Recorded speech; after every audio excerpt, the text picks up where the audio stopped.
Okay, hello everyone. My research question for this project, which I've worked on a little bit before, is what influence does the House of Commons have over military action? And I'm trying to answer it through a historical analysis of past occasions when the House of Commons has appeared to be influential over the use of force abroad.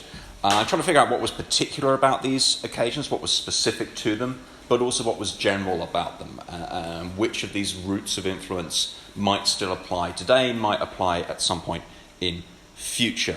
I'm going to talk a little bit at the end, if I have time, about the broader implications of this research approach, and I'd be interested in any comments. But I've got 6 initial findings that I'd like to share to you, 6 initial routes of influence that the House of Commons has over the use of force. The first is supply, the control over the government's power to raise money and spend money on the military through the presentation of annual estimates that have to be approved by MPs. A key bone of contention in the English Civil War, put on a statutory footing in the Bill of Rights, reaffirmed by the Act of Settlement. In 1781, Sir James Lowther tried to force the government to commit to ending the North American War after defeat at Yorktown by blocking the estimates. The estimates passed only when the government pointed out that there wasn't enough money in there to pay for a new army to go to North America in the first place. In 1895, MPs censured the Secretary for War, Sir Henry Campbell Bannerman, by reducing the element of the estimates to pay for his salary by £200. The Rosebery government resigned. Both World War I and World War II saw emergency supply votes right at the outbreak of conflict to ensure the funding was there. But under the Blair government in Iraq and Afghanistan, at least the initial part of the conflicts were funded using government reserve funds. There wasn't an explicit vote saying this is the money to pay for this war. So there's a question of whether this is quite as powerful a mechanism as it was in the 1780s and the 1890s.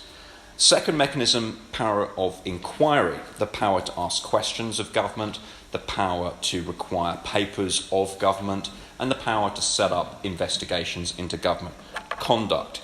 In 1855, Sir John Roebuck's motion to appoint a committee of inquiry over the Aberdeen government's conduct of the war in the Crimea led to the government's resignation. More recently, in the 20th century, we've seen the rise of formalised select committees with the power to conduct their own inquiries, which on the one hand I think is a very positive step. On the other hand, it brings up an issue that I think is general with all of these things of how well select committees are able to get access to information that governments don't want them to have. And I think if we compare the Foreign Affairs Committee report on the invasion of Iraq with the Chilcot inquiry, we can see that there are obviously limitations to what MPs can do in this area. The third power is the power of debate, a consistent feature. MPs have debated most, if not all, overseas uses of force in the last 300 or 400 years. And it's never just talk. It's easy to dismiss debate as just talk, but it never is.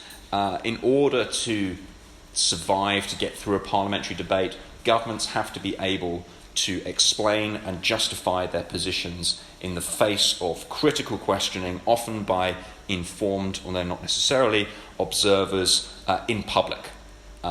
Simply knowing that they have to defend themselves publicly should force them to try and have better positions in private. Here, one example I use, the debate on the Norway campaign in 1940, which led to the resignation of Neville Chamberlain as Prime Minister. But again, the question of access to intelligence is perennial. I could take extracts from the debate over the defeat at Yorktown in 1781 and put them up on the screen, and you would think they came from debates in the last couple of years. MPs going back and forth saying, the government has not shared the intelligence with us, how can we possibly make good judgments? And other MPs saying, precisely because we cannot have access to that intelligence, Parliament should always defer to the executive on questions of peace and war. This is from the 1780s. These issues appear to be perennial. Fourth, constraint, directly constraining the government's ability to make war under the royal prerogative. This is rare, but it is plausible. In 1782, General Henry Conway moved an humble address to the Crown calling on the government to formally end the war in North America, to formally end any attempt to bring the American colonies back under British rule. It passed eventually, and the North government resigned, and eventually Britain and the North American colonies made peace. More recently, the Attlee government in 1950 over Korea, and then the Blair government over Iraq in 2003, and obviously the Cameron government, Libya, Syria, and 2 rounds of conflict against Daesh have given the House of Commons substantive votes on military action. And in fact, when David Cameron lost a vote over Syria in 2013, he accepted the verdict, did not proceed with military action. Now, this has been described as a new constitutional convention. I've argued fairly strongly that it is a new constitutional convention, but we do also need to be aware that in 2018, the May government did not seek prior approval from the House of Commons before launching essentially the same military operation that MPs had vetoed against the Assad regime 5 years earlier. Under this heading, I also think for various reasons there's very limited prospects of the UK getting a War Powers Act anytime soon, and there's too many different reasons for that to go into here, but if anyone wants to talk about it, feel free to talk to me at some point over the next couple of days. 5th mechanism, confidence, the ultimate nuclear option. Governments in the United Kingdom have to retain the confidence of the House of Commons, and those that fail fall. This has often been an issue in some of these historical examples I've given. The North Government, 1782, Aberdeen Government, 1855, Rosebery Government, 1895, Neville Chamberlain, 1940, all had lost the confidence of the House of Commons to varying degrees. In fact, North resigns dramatically, interrupts what is supposed to be a debate on a motion of no confidence in his government to announce that he's actually just seen the King and handed in his resignation. Chamberlain obviously wins the vote at the end of the Norway debate, but with a much reduced majority, and he thinks that it's time for him to go. And this is a key difference with David Cameron in 2013, that while he's defeated over Syria, he hasn't lost the confidence of the House of Commons. There is no confidence motion moved against him. He's able to continue in government.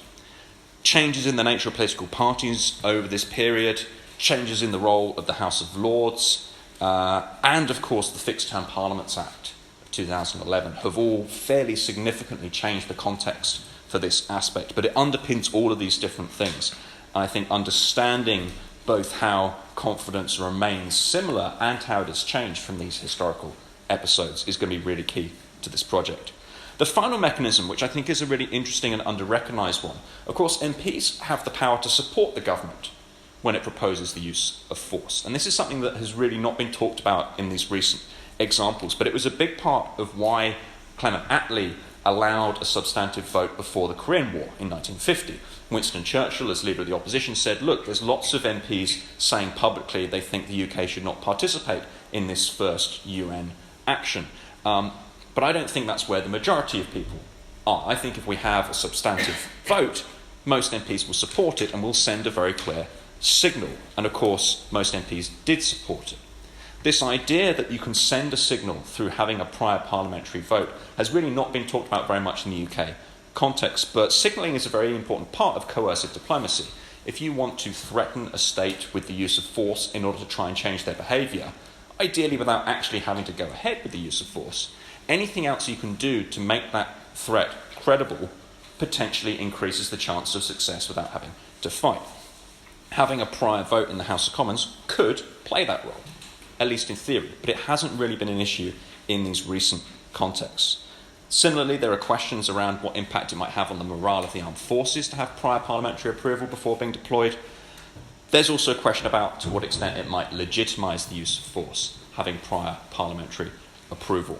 Having said that, I'm a bit of a sceptic with this one because the House of Commons approved the invasion of Iraq by a ratio of 3-1, and very few people today would consider that that was any more legitimate as a conflict simply by virtue of that one vote, including people who voted for it. So just to wrap up then, to what extent can we learn from these historical epochs? I'm proposing to combine a foreign policy analyst's perspective with a constitutional historian's perspective here. From a constitutional historian's perspective, precedent is absolutely key to understanding how the UK Constitution works today. Foreign policy analysts, however, tend to see the past as something that gets filtered through both social and individual conceptions in the present day. It's not so much what happened that matters, it's how people remember what happened that matters. And I think that's especially important when we're talking about conventions. So what I'm expecting to look at, how I'm expecting to approach this, is the idea that historical precedents are necessary to creating roots of parliamentary influence, but they're not sufficient. It also matters how those precedents are remembered, how they are discussed, how they are debated, how they are understood. And I'll wrap up there. Thank you.